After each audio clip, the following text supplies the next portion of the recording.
I joke that if she wasn't an anteater, she'd be a pig. Hello, I'm John Rossi. I'm a touring drummer with a passion for animal conservation.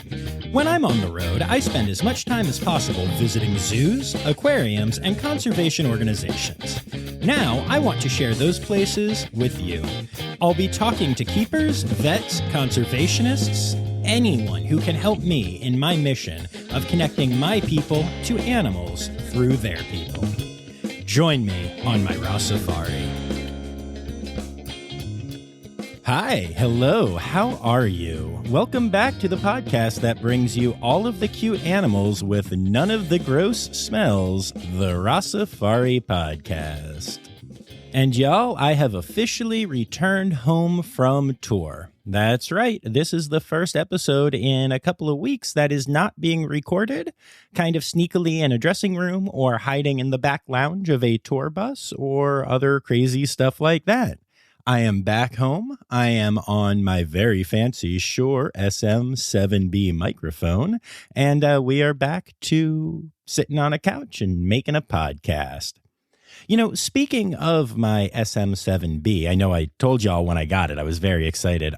This is actually the same model of microphone that Quincy Jones used to record Michael Jackson in the studio on Thriller and many other, of his most famous hits. So I tell you that because the next time that you are listening to this podcast and you think, holy crap, John sounds exactly like MJ right now.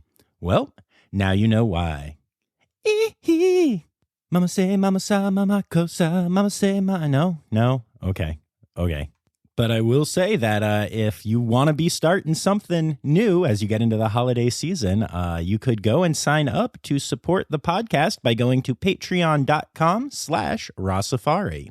There you can find multiple tiers of support, including ones as little as $3 a month and ones as high as $20 a month, which are my Red Panda patrons like Laura Shank and PJ Bevan. Thank you both. I love you. Supporting the pod financially really, really helps me keep it going and lets me go do these cool trips that I do. And you get some cool stuff in return. And I promise you, being a patron is a real thriller. And hey, I know I mentioned the Patreon in every episode, but I've been told that when it comes to Patreon, you just don't stop till you get enough. After all, trying to get some financial support right now is just, human nature. All right, I'm going to stop before you all tell me to beat it. When I started this episode, I did not think I would go down a weird Michael Jackson joke road, but here we are, and I'm here for it. Hopefully it made you laugh like a pretty young thing. No. All right. Something Billie Jean. Anyway, moving on. So today we are continuing our trek through some of the facilities in New England that I got to visit while I was doing MDQ up at Northern Stage in Vermont. And we are going to Beardsley Zoo in Connecticut. Now, you have heard from Beardsley on this podcast before, and as a matter of fact, you have heard from today's guest way back in episode 10 when I first introduced you to J.T. Warner. At the time, we talked about maned wolves, and now we are back to talk about another stinky animal, giant anteaters. And y'all, there's a baby. This is a really fun and informative episode, and I'm really excited to share it with y'all. I do have to tell you, JT is a very busy individual, and so the interview itself runs about 24 minutes, shorter than our usual, but it is packed full of silliness and good information and adorable animalness. And because it's going to be a little shorter than usual, and because I have recently learned that a lot of people who get into the podcast don't necessarily go back and listen to all of the episodes, after the main interview here, I'm going to go ahead and throw in the maned wolf interview again, in case you haven't heard it, or in case it's been a long time since you have heard it, because that was the 10th episode of my podcast, and that is a long time ago, y'all. And also, just so you know, this one was recorded at the Anteater exhibit. There were anteaters being adorable, and I have some really cool pictures to share with you, and did get to meet these goobers, and it was amazing. But as often happens, I was using my handheld recorder at the exhibit, so, you know, the audio quality is a little less than when I get to do pretty indoor microphone setup, but it is more than made up for by the awesomeness of JT and, more importantly, the anteaters. So do me a favor and make sure you hit subscribe. Make sure you're following along on Instagram and Facebook at Rossifari. You'll get to see some really cute baby anteater pics and maybe even some videos of them snacking on a favorite food, which is shockingly not ants. You'll find out more about that in the interview. And now I'm going to throw it to an ad and then we'll get to the interview. Today's episode is brought to you by Daydreamer Studios. Do you have stories and expertise to share with the world? Have you ever thought about starting your own podcasts? There's no better time to start than now with the help of a trusted production partner. Daydreamer Studios is a full-service production company that takes all the stress off your plate.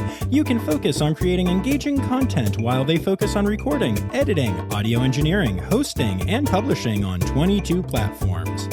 Log into the advanced remote system with one click, and the Daydreamer team will be on the other end, ready for you to record everything you have to say. Owned and operated by Daydreamer Network, Daydreamer Studios continues on the company's mission to empower storytellers of all kinds by making podcasting accessible to all. For more information and current promotions, visit daydreamernetwork.com/studios. All right, so without further ado, here is my interview with JT Warner of Beardsley Zoo.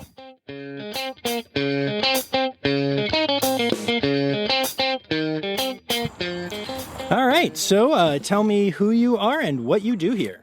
I'm JT Warner. I'm the senior animal care specialist here at Connecticut's Beardsley Zoo. All righty, and who are we here to talk about today? We're here to talk about the giant anteaters, mostly specifically about Panna and her as of yet unnamed offspring. All right, so let's get into it. Why don't you give my listeners just kind of an overview of the species? It's a really odd species. When you look at them, you can't even really begin to think that they're real. If you've never seen a giant anteater, they are about 6 to 7 feet long, depending on the specific size of them. Very long nose, very long bushy tail. That kind of helps. It kind of gives them like a weird outline, but it makes it harder for a predator to tell which end is front. Makes it harder to sneak up on them. They walk on their knuckles. They got these big meat hooks. They almost look like they have hooves when you first see them. And that's because they're walking on their knuckles because their claws are so long on the forelimbs that they curl up under. And to protect those, because they use those for eating, also for defense, they curl up underneath. They actually have a little pocket in their front paw that the claw kind of slides into so they don't stab themselves as they walk. And then they have these little tiny, ridiculous-looking back legs. You're not wrong. Yeah, they have they're just a very odd. It looks like something that Jim Henson, if you know who he was, like the Jim Henson Creature Shop, like the movie Labyrinth or Dark Crystal. They're just a very odd-looking creature, and also a 18-inch to 2-foot-long tongue that just falls right out of their head. Absolutely. Now, you said they use their claws for eating, but anteaters use their sticky tongues to catch bugs. So how do the claws work with that? Oh, the claws work with, you got to figure termite. They actually eat more termites than they do ants. And termite colonies down in South America especially are gigantic mud constructs that are built over the course of many, many years that are also about the density of concrete. So they use those to rip the hole in them. They just got to rip a hole big enough that their tongue can get in. They also use them with rotten logs. I've personally seen one bear hug a rotten log and rip it open like a phone book. And then we just watched the female. We got her to come out to say hello. I gave her a whole intact coconut. And they get a hold of it with one paw and just kind of pop a hole in it with the other claw. So those claws are really strong, and that's their main way of being able to get at the termites and ant colonies and whatnot. Makes sense. And I was surprised that a coconut was used for enrichment because it's not an insect. So they like coconuts, huh? We've been finding that they like a lot of sweet fruits that are easy to eat, like overly ripened banana. They love ripe avocado, which is not really sweet but kind of fatty. Oranges, any type of yogurt. My only thing with that, I don't know if this is a for certain thing. You got to figure ants and termites lack sugar and fat, so avocados are a decent source of oily fat, and everything else has sugar in it. So they kind of have a sweet tooth and a little bit of a hunger for avocado. They love avocado. There's no other way to describe it. They absolutely go crazy for avocado. That's awesome. I am a big fan of avocado toast, so I can respect this. Also Yeah. guac, this makes sense to me. Cool. So tell me about the individuals here. Yeah, we have the two adults. We have Eo, who is the male. He's named after Eo Wilson, the naturalist who liked ants. And then we have Panna, the female, P-A-N-A. And right now we currently have a Panna and Eo did successfully mate, and Panna on June 15th had a baby. We have not yet named or determined the sex of the baby yet, but doing very well. Just turned 3 months old last week. Yeah, a week ago today. Nice. Turned 3 months old, doing very well. This one is much more outgoing than the other two babies that we've had. He's been getting off of the mom at a much earlier date, much earlier time, getting out and exploring a lot more. The other ones were kind of like, what's the term, like tied to our apron strings, but this one seems to be a little bit more independent, to the point that we'll see mom is sleeping and he'll be in another room running around and playing. So that's really cool. But then the second he sees us, he runs and hides under her tail. Makes sense. And for those that don't know, when you say riding on mom, you mean that quite literally, yeah. Giant anteaters have a really cool stripe that kind of goes over their front shoulder halfway up the back. And the baby will get on mom's back and line his or her stripe up with the mom's stripe. And it kind of makes them kind of disappear. So to a predator, it kind of looks like one large animal rather than a small one riding a big one. But honestly, a predator would have to be insane to try to get between a mother anteater and her baby. The anteaters can be they look kind of dopey and they move around kind of slow and they're kind of cute looking, but they are surprisingly, I wouldn't say aggressive, but defensive when they feel threatened. Yeah, makes sense. Yeah. Makes sense. Are they free or protected contact? We could go in with them. We would bring a tool, but we try to do mostly protected contact. They can get grouchy pretty quick, so it's just easier. And we have a good setup here for being able to shift them from room to room, and they shift very easily. So unless we have to go in with them, we don't. But even when we go in, it would be very protected. Like we would have like a big, the big grain shovels, something to use as a little shield or whatnot. But they're really good. Like mom, we weigh the baby once a week, and we just give the mom some food, Panna some food, and we can just pick the baby up and put him on his stuffed animal that he grips onto, then put him on the scale, and then put him right back. And she's cool with that. Oh, that's such an amazing image. I love that. What kind of stuffed animal is it? It's a sloth. It's a sloth. Yeah. Okay. That just seemed like a really important question. Yeah. Well, someone will. We tried it once with a cat and it didn't work. So the sloth, obviously. The sloth stuffed animals are great. I love it. That's very cool. So, what are, other than the fact that they can get grumpy, what are the individual personalities like of these three, or at least the two that you know well? Eo, the boy, he loves being sprayed with the hose. Panna does not like that. Do not do that to Panna. She does not like that. Eo likes being doused with a hose and will. I don't know if he did this at his other facility, but here, if you're trying to hose anything, he will try to drink out of the hose, which is just really annoying after, it's cute, but you keep on trying to clean, but you keep shoving his face in it. He's pretty lazy in the morning. He can be kind of hard to get up. Panna is a chow hound. I joke that if she wasn't an anteater, she'd be a pig. She loves food. She loves to eat. She's actually larger than the male. She outweighs him by everywhere from 20 to almost 30 pounds sometimes. Their weight fluctuates a little bit, so when she's pregnant, she usually weighs about 115 pounds, and he usually weighs between 85 and 90. So she's a lot larger than he is, but she loves her food. You have to be very careful when you feed them in the back that his food is away from the walls, because if he pushes it too close to a common wall, she'll just get her tongue in there and eat the entire thing. Awesome. And then you said that the baby is pretty Yeah. Pretty good at exploring Yeah. and pretty independent. But you've had other babies here, right? Yeah, he's our third one. Okay. We had Mochila, which is Spanish for backpack, was our first one, and then I just thought that was funny for anyone who was spoke Spanish. That at the end of the day, if we're out in front of the yard screaming backpack, backpack, trying to get him to come in.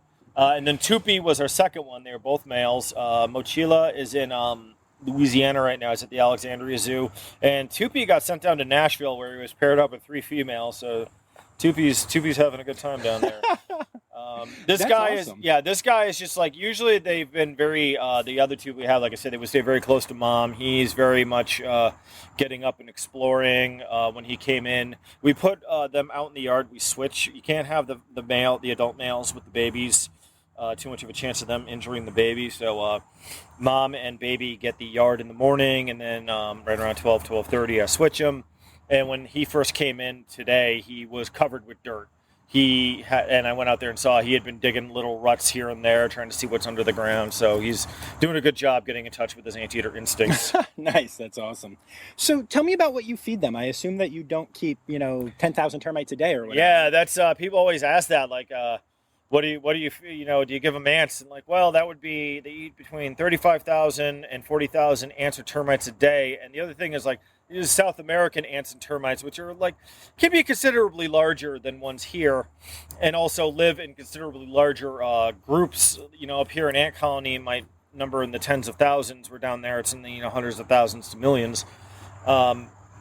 So up here we give them, there's this people who are familiar with zoos, there's a company called Mazuri, Mazuri.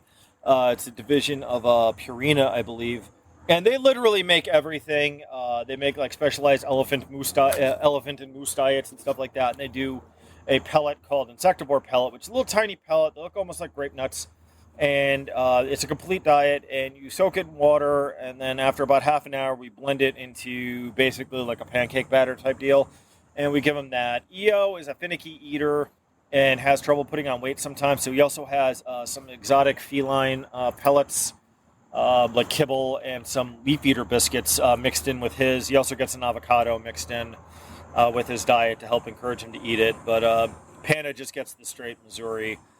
They also get an orange each a day that they just poke a hole in and use their tongue and pulp it up because the vitamin C is really good for them. Ah, that's awesome. Very cool. Very cool. Yeah. So how long have you been working with the anteaters here? I've been working since they first came here. They've been here for about 6 years, I believe. I've been here for a long time, so all the years kind of blend into one another. But I think it's about 6 years. I went with our other senior animal care associate curator, Rob, to go pick them up from Kennedy Airport. And I remember I was kind of shocked that after we brought them in, like we were using their diet to coax them out of the transfer crates. And usually after an animal's been in transit, like they don't want to eat. They're kind of stressed out by everything. And Panda walked out and immediately began eating. And we put her food too close to the transfer crate so she wouldn't move any further out because the food was right there. So we had to reach in with a broom and kind of push the food farther away so she would leave the transfer crate so we could get that out. And then EO pretty much did the same. So I was actually kind of shocked by how calm they were immediately upon coming out. So yeah, but they've been here. I've been working with them since the minute they got at the zoo. Oh, which is really cool. So awesome. Yeah, it's and all 3 babies. Been here for all 3 babies. I wasn't this last one I had called out sick and was born that day, and I was like, oh, that figures. So what's the habitat like for these guys, for people that aren't here to see it? It's a fairly large habitat for anteaters. Most people have seen them in zoos, it's a smaller area. It's a decent-sized yard. It's on a hill, so it's kind of got 3 areas. There's a lower area, a mid-hill, and then a top terrace. So it's not like properly terraced, but the way that it's laid out is like that. There's a nice big pool. The whole exhibit over here, including we have Rhea next to them and Peccary. This all used to be an old llama yard, so it's a fairly deep pool because we used to have llamas in it. But they do enjoy the pool. They don't really swim, but they like to bathe. And watching an anteater bathe is really hysterical because they kind of sit on their butt and scratch their belly. And they just kind of use the claw and rake it over them. And I always appreciate when they do that outside because when they do it inside in their tubs, it leaves them fairly gross. Yeah, that sounds right. But it's it's a fairly decent sized habitat. For Panna, I tend to, when I let her out in the morning, I tend to put her food in like little bits all over the yard, just to. If you put it all in one spot, she'll just eat it all and then go lay down in the back. At least if you put it all around, it keeps her moving around a lot. And then EO, usually I hide like some little treats here and there for him just to make sure he uses the yard. But they do spend a lot of time. They have like a little track that they like walking up in the back. Anteaters don't like, it's not so much pacing, it's more of a patrolling. They would spend a lot of time just kind of walking around their area, their territory, just, checking things out. So. Right. No, that makes sense. That's really cool. Do you do any specific enrichment with them other than food-based? They tend to, I've noticed that unless there's some sort of food involved with it, they couldn't care less about it. EO, he likes being sprayed with the hose, so sometimes I'll go down there, spray him down. He'll take like a little shower in front of people. He likes that.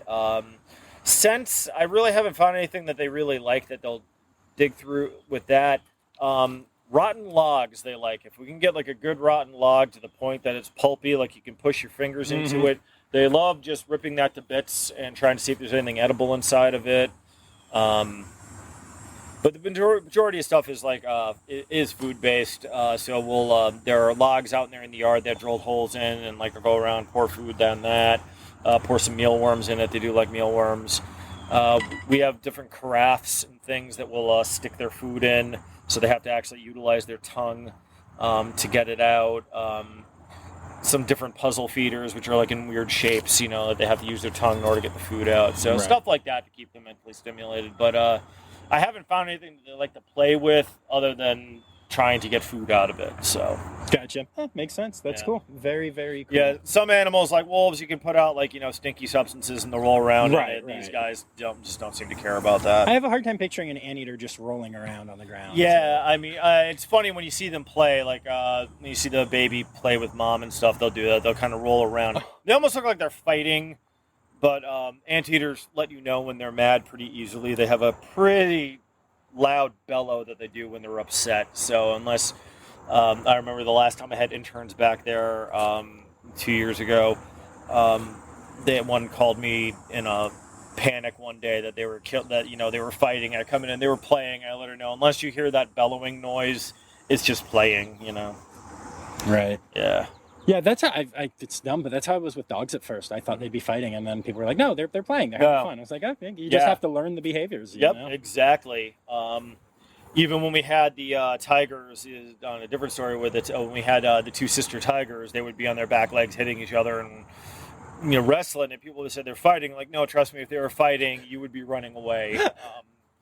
The noises the tigers make when they're upset, once again, is terrifying, and the human brain usually just runs upon hearing that. So, yeah, no, makes sense. Yep. So, what other animals did you mention are right down in this area too? We have next to this is kind of our South American area over here. So when you first walk up to it, you'll see our maned wolves. We have a pair of maned wolves. It's brother and sister.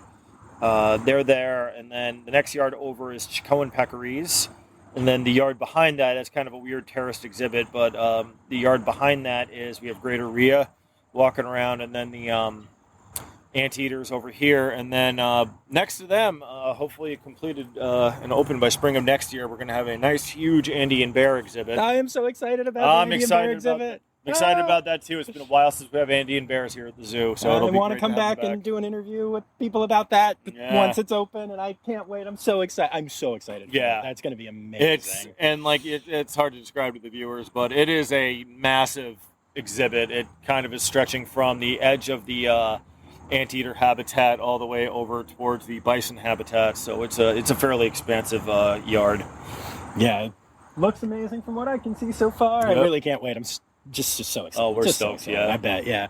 And we've done the maned wolves. We talked about them in your first episode. But I have the feeling that a lot of people, even zoo fans that are listening right now, have no idea what a peccary is. So, want to give them a little overview? Tell me what your peccary is. They live in this. There are species of them that live in the Southwest. They're called javelinas.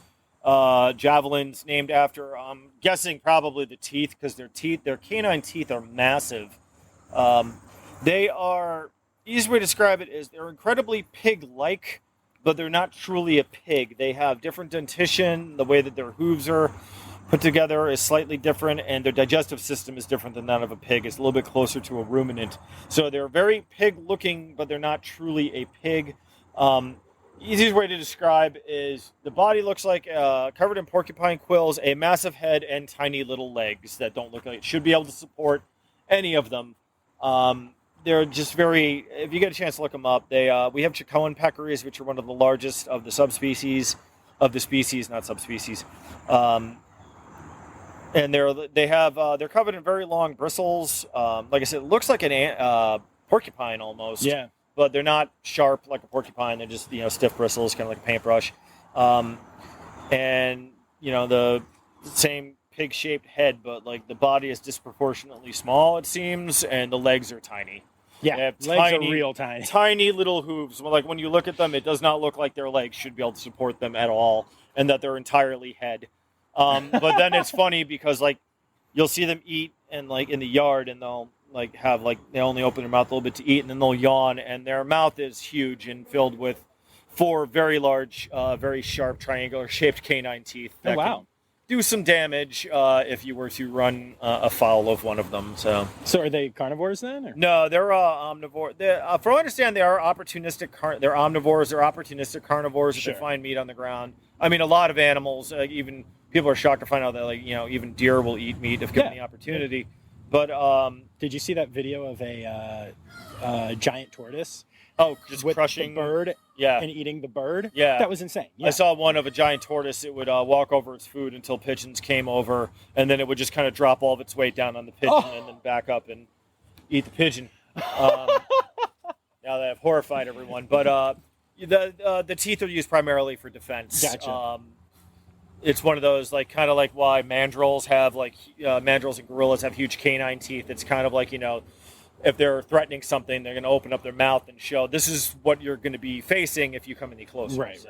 Makes sense. Yeah, and they when they get upset, they actually will form. We only have 2 now, but we had 4 at one point.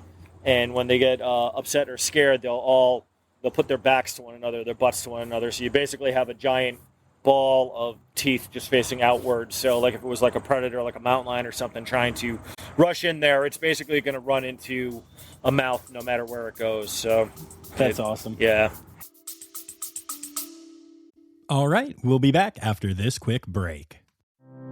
Hi, this is Kathy Hill from the Indian River Lagoon National Estuary Program. We're all about restoration projects in progress this season on One Lagoon, One Voice. Learn about the great strides the lagoon community is taking to restore and protect the Indian River Lagoon. Each week, we dive deep into discussions with scientists, resource managers, and nonprofit leaders to explore lagoon issues and solutions. From oyster reefs to clam restoration, algae blooms to muck, you'll learn all about the projects we're tackling to bring the Indian River Lagoon back to health. Click the link in the show notes to follow One Lagoon, One Voice, learn about the IRL Council, and explore our unique lagoon.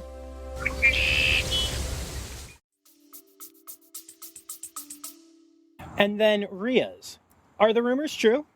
I have been told that RIAs are the scariest, just like temperament-wise. Oh, no, the ones that we have are sweethearts. Really? I mean, that's amazing. I love that. The male has hissed at me a couple times, but that's mostly like the female.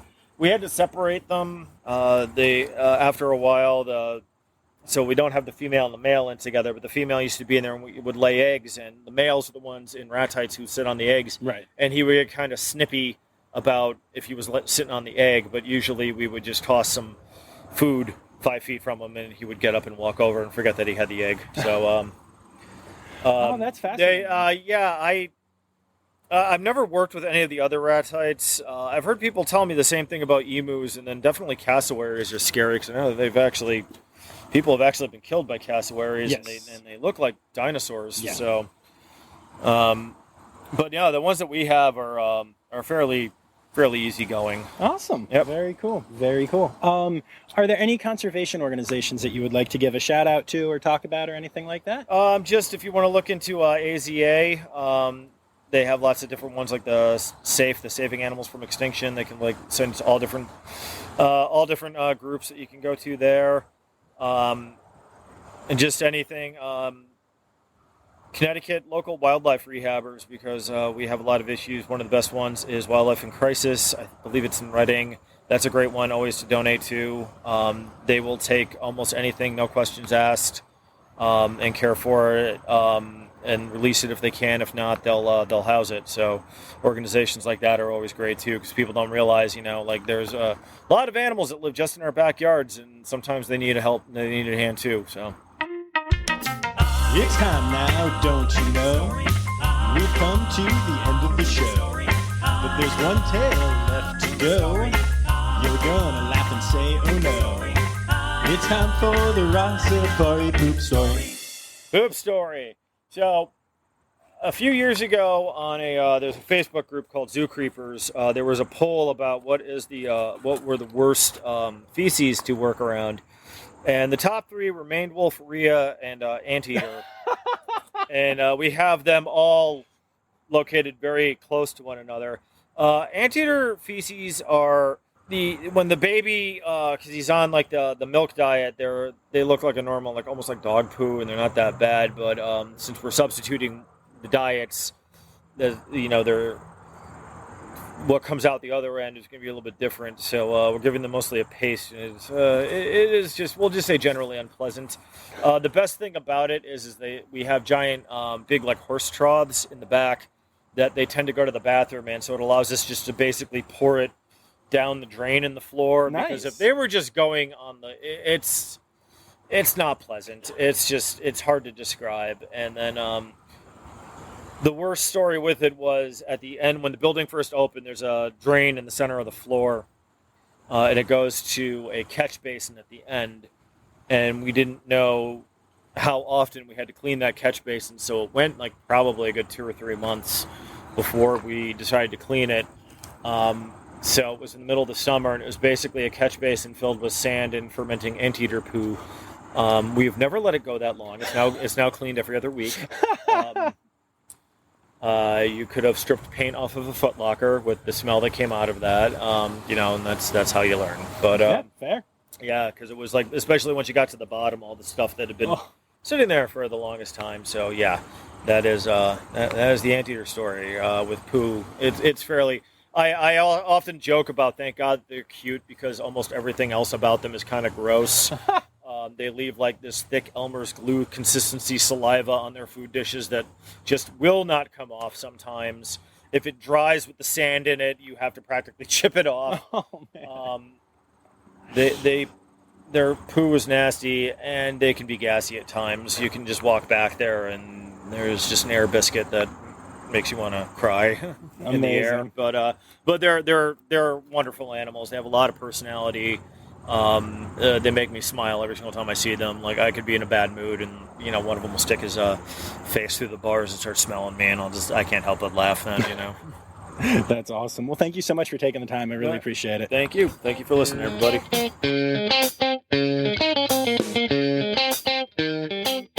All right, and now here is that bonus, the replay of my first interview with JT. It is very short and has a lot of cool information about an animal that, if you haven't listened yet, you might not know a lot about, but I'll give you a hint. Well, it's not much of a hint because I said the name at the beginning, but in case you forgot, they smell like the marijuana. Enjoy. Oh, also, this interview was recorded back when COVID masks were first really a thing, and we all had huge, thick ones that sounded like poop when trying to do interviews. So I did what I could. It's not bad, but that's why JT suddenly sounds like he's underwater. Yay. Tell me, who are you, and where are we, and what do you do, and all that good stuff? My name is JT Warner. I'm one of the animal care specialists here at Connecticut's Beardsley Zoo in Bridgeport, Connecticut.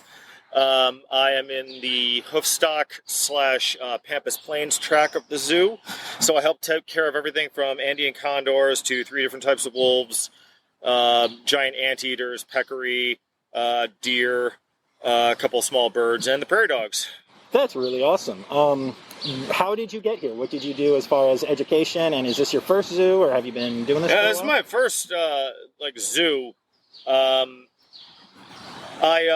went to college originally. I wanted to be a marine biologist, so I wanted to research the sharks and everything. And then I found out how grants work, and that I really don't like research.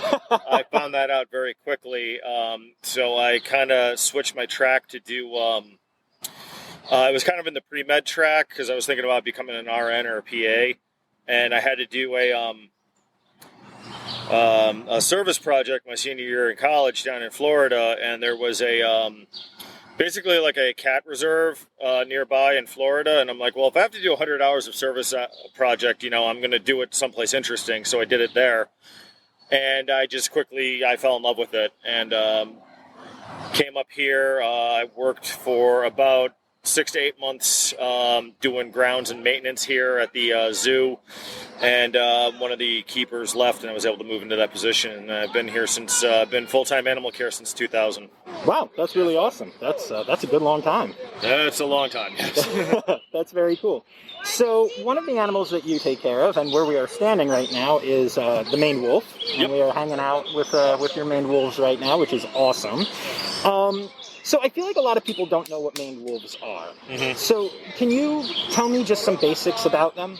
Yeah, they're called the Maine wolf, but they're not really. Well, it's maned like a horse's mane. We say Maine wolves, and they think we mean Maine. Oh, okay. With New England, no, not Maine. Maned like a horse, and they're not really a wolf. They're just a very large dog. They're in the canine family, so they are, but wolves refer to the genus Canis, Canis lupus, Canis rufus. These guys are in their own little group. It's Chrysacion brachyurus, which means golden dog with long legs, which is, when you see them, that's exactly what they are. It's a reddish, ruddy kind of color with very long legs. They're often also called foxes on stilts, and they're not really related to foxes either, even though they smell a lot like foxes. They are their own very distinct animal, and they're the only one in their genus. Okay, cool. So why do they have such long legs? How does that help? Yeah, they live in grasslands. So one of the things that helps with is they can get their ears are located pretty much on the very top of their head almost. They got big radar dish ears. That way it helps them kind of get their ears up above, helps them move through the grass. You'll see them. I've seen footage of them in the grasslands in South America where they'll be... they almost look like dolphins kind of bounding through the sea, like they're just kind of like leaping through the grass. Just to help them with their being able to hunt. They are solitary, so they're not, they're solitary like a coyote or a fox, so they're not really great hunters. They don't take down any really big prey, mostly small stuff, birds, lizards, reptiles. They're also very cool that they're here at the zoo, their primary diet is mostly vegetable matter. Really? Yeah, they get a vegetable slurry, which is comprised of cooked sweet potato, carrots, and banana, and some greens in there for roughage, and we mix it with a low ingredient dog food, which is sweet potato and chicken. And that's their main thing. They actually have a much lower protein intake than a lot of other canines would. Is that true in the wild as well? Yeah, in the wild, they through their environment or whatnot, they have very poor kidneys. They get a lot of crystals and kidney stones in the wild, and even in human care, we have to monitor them for that. So they eat. I don't know if they eat less protein because of that, or that kind of came about because they were getting less. One of the things I do in the wild to get around that is this plant down there called a wolf tomato. It's in the nightshade tomato family, and their range is dictated by where that plant is, and they eat that, and that actually helps them kind of flesh out their kidneys. Oh, wow. That's really interesting. That's cool. Thank you for that information. I appreciate it. Yeah. So why are they called wolves if they're not wolves? I think just because it's a large dog. I think it's just everybody sees a big dog and they call it a wolf. So there's they say it's in the canine family in Africa, the Ard wolf, which is another larger canine, but it's definitely not a wolf. Right. I think just like the common term, just meaning like large wild dog. Gotcha. No, that makes sense. I was actually recently, I'm a backup foster for some working dogs along with my girlfriend. And we had a juvenile German Shepherd with us. Mm-hmm. And a little girl looked at it and went, "Mommy, it's the big bad wolf." So I think that makes sense. Yeah. Okay, so, a lot of people know that the smell of a skunk, mm-hmm. but don't realize that skunky smell, or it kind of smells kind of like marijuana or whatever, yeah. foxes also have that, and so do maned wolves. Yeah. Maned wolves really have it. Yeah, they reek. What is that, and where does that come from? That's just a oily secretion that they have all over them. It just reeks. I remember when they were puppies and we had to pick them up, and their urine really stinks like it too. When we had to pick them up to weigh them and everything, you just reeked throughout the whole day. There have been a couple times they have big nest boxes inside the building, and every now and then they make a mess in there, and you have to kind of climb in and clean it. You come out, and you have to go home and take a shower immediately, or hope that you don't have any social gatherings afterwards, because you will be kicked out. Yeah, they are just a smelly, smelly dog. I don't get everybody says that we've had people come by and think that there was someone, smoking a joint nearby. But no, it's just them. It's just a very distinct odor. A lot of people say either that or a skunk. They'll get to this area and they want to know where the skunk is. And we have gray foxes over there too, and they'll say the same thing over there. It's just that very potent, musky stink. Cool. I just what do you know any reason why that might, what is the purpose of it? Do we know? Does science know? I don't know the science behind it. I know a lot of animals, it's good for helping mark a territory, it stinks like them, especially I could see with the solitary guys, because they wouldn't want any other ones coming into their territory and potentially eating what food they have. So I can see that being a good way of marking the area. Yeah, makes sense. Yeah. Cool, thanks. So tell me about the group here. And I know you said they're not pack animals. I'm so tempted to call it a pack because they're wolves. Yeah. So tell me about the individual animals you have here. I'd love to know names, and also, introduce me to them. Tell me about their personalities. Oh, okay. Well, we've got 3 of them. The one that's walking around out here right now, that's Guapa. Her brother Goncalo is in the back, and we have the other sister Sabana in another area of the zoo right now. What happened was since they're from South America, below the equator, the seasons are reversed, so the mating seasons are reversed as opposed to they would be up here. So late fall, they started going into heat. We had to separate the brother out, obviously, and then the 2 girls were not getting along because, you got to figure at that point they would really not want anyone else near them. Right. And we've just been finding putting them back together is a slower process than we thought it would be, but it's going well between these 2. They grumble when they get near each other, but they're not, hostile.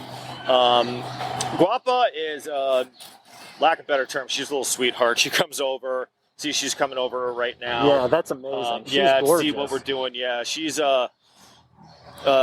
very nice. She's pretty little, too. She's only about, 55 pounds, I think. Goncalo's in the back. He is very big. He is the largest maned wolf we've only had a few different males here, and he's the biggest one. He's got a big old noggin on him. And he is kind of a lovable goofball. He likes to he will follow you around, too. He always has a very sad look on his face, and it's not that he's worried or anything. It's just how his face looks. He's got big, meaty brows, so it always looks like he's kind of furrowing them. Right. And people have said that they're like, "You look sad." I'm like, "No, that's just how he looks." Sabana, who is in the other location right now, she's a little bit more skittish than the other one. She's not quite as friendly. If you're throwing food in, she'll come over, but she wouldn't come over to the side and say hello. She's not aggressive, but she would just rather be by herself. These 2, Guapa and Goncalo, traditionally have gotten along the best out of them, and then Sabana usually just kind of hangs off and does her own thing. Cool. And they were all born here, right? They were all born here, yeah. They were, the father, I forgot which zoo he went to, but they were born here. Yeah. That's awesome. Yeah, I was at their, as I was mentioning before we started, I was at their 1-year birthday party. Yep, I remember we gave them little cupcakes down there on the rocks. I have the cutest picture of one getting eaten right there. Yeah, I love that kind of connectivity that zoos can provide between people and animals. That was really cool. It was also really neat with these guys, going back to being the pups, seeing that when they're born, they're kind of just the generic puppy shape, the little round tube with the big belly and the little tiny legs and little floppy ears. And you just see as they grow, they just hit a phase when suddenly the legs are getting longer, the neck is getting longer, the ears are pointing up. So it was kind of neat to see them go from, like I said, the traditional little puppy shape to little juvenile maned wolves. That's really cool. Yeah, and it was pretty neat too because they were very dark brown for a while, and they seemed to turn red like almost overnight. It was within a few weeks they shed out that coat, and they had the nice red coat coming in under that. That's awesome. Is it easy to tell the difference, like just looking at them? If we had all three lines, if we had all three of them, sometimes I have to get a little bit close. My eyes aren't as good as they used to be, but for between Sabana and Guapa. Sabana's a little bit larger, and just by the way that she acts, Goncalo is very distinct. He's got the, much bigger, broader head. Now here comes Guapa again. Yeah, Goncalo's been liking laying down in the back during the days, so we give them the option to go inside if they would like, so she usually stays out here, and then he just hangs out in the back. That makes sense. That's cool. Very, very cool. Oh, they're so gorgeous. Yeah. Every time Guapa walks by, I'm just like, girl, you earned that name. Yeah. Cool. So, do you have any funny or touching or just any stories about your interactions with these guys or really any of the animals here? Oh my gosh, that's there's a lot of them. I'm here for all of them, honestly. Yeah. I mean, in my mind, one of the things that I want to do with this podcast is really make people connect to the individual animals at zoos. Yeah. And so honestly, like, you don't need to pick just one. Like, if you don't mind taking the time to share a couple, the more you've got, the more I'm here for it. I got a good one from when these guys were born. Like, we had, like I said, we have big nest boxes in there.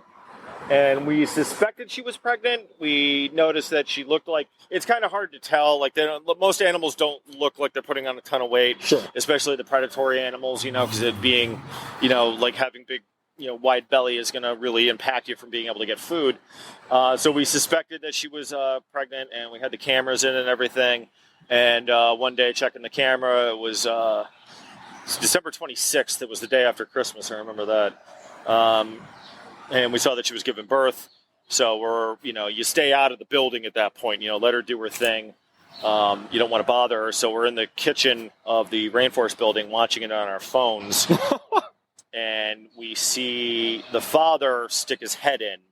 And we're kind of tense at that point because, first-time parents, you want to make sure everything goes smoothly. Right. And there's no audio, but you can see on the camera that he was looking at the puppy and barking at it.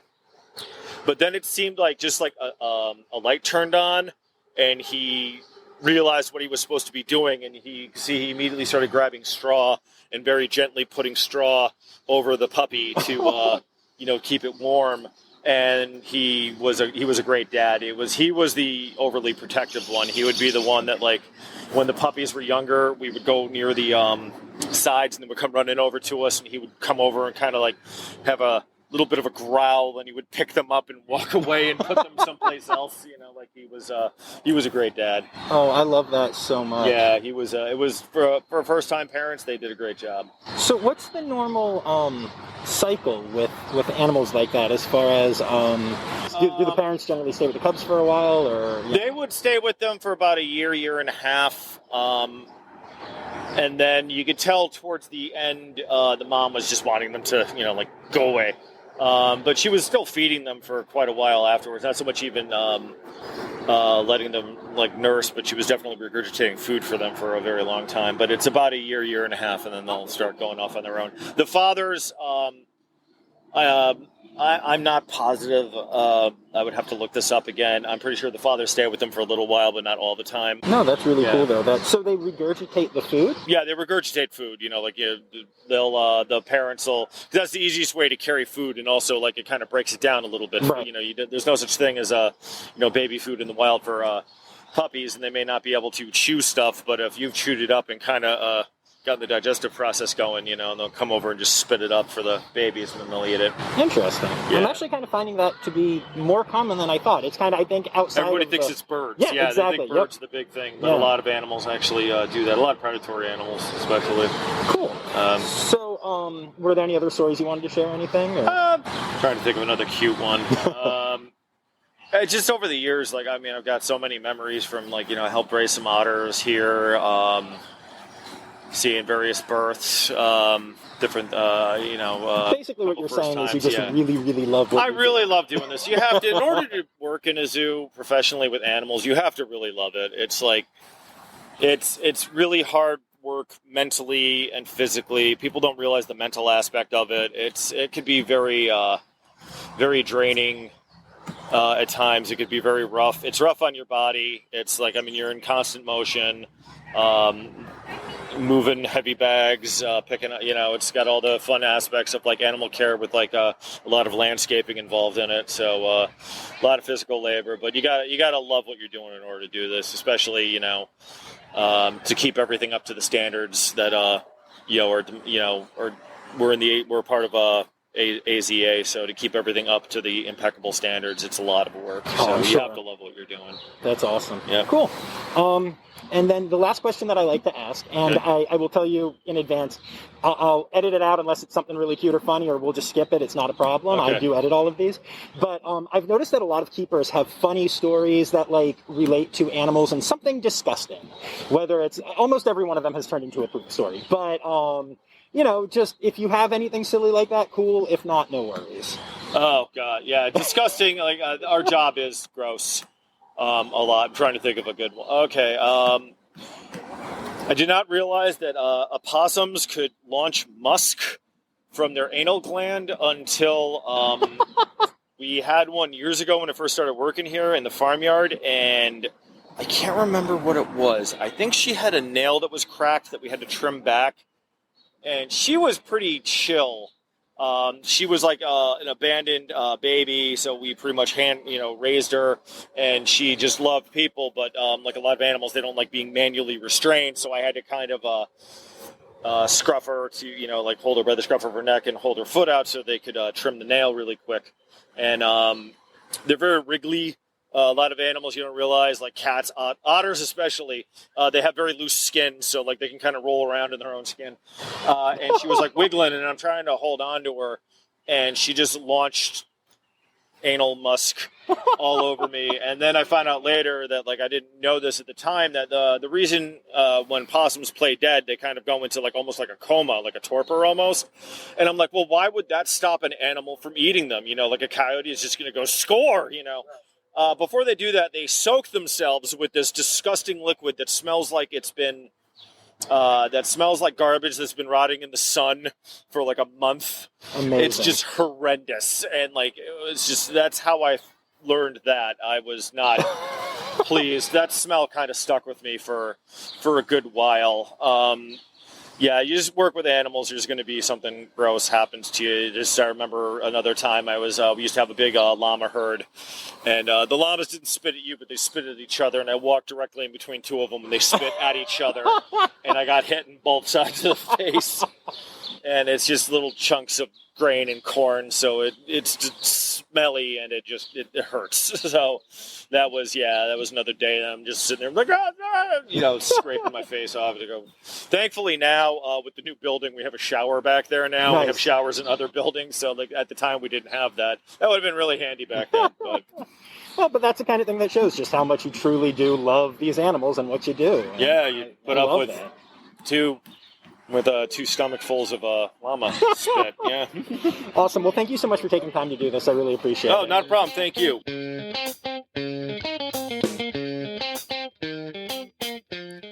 Early on when I started describing this podcast idea to people, one of the questions that kept coming up was, well, how can you do an audio podcast about adorable animals? Because people won't be able to see them.